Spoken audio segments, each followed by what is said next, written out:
Sa kabila ng mga issue, tuloy daw sa trabaho si Pangulong Bongbong Marcos. Kanina sinamahan niya ang mga atletang nag-represent sa Pilipinas sa katatapos lang na Southeast Asian Games. Para sa update, magbabalita live si Mobile Journal, Julie Baiza. Julie?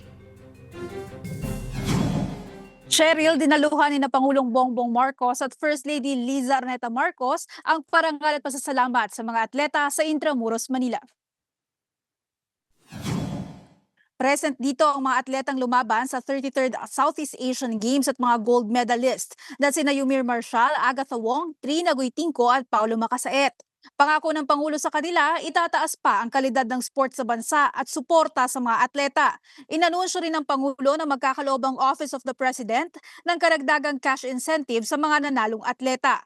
300,000 para sa gold medalist, 150,000 sa silver at 60,000 sa bronze. Pinapalawak na rin daw ang grassroots at youth sports program, dinadagdagan ang mga pasilidad at pinalalakas ang suporta sa mga lumalahok sa pandaigdigang entablado. Ginagawa raw ito para hubugin ang mga susunod na henerasyon ng atletang Pilipino na may paniniwala sa sarili at handang lumaban para sa bansa.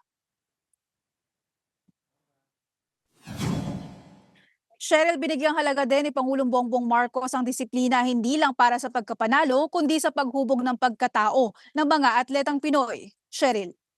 Maraming salamat, Mobile Journal, Julie Baiza.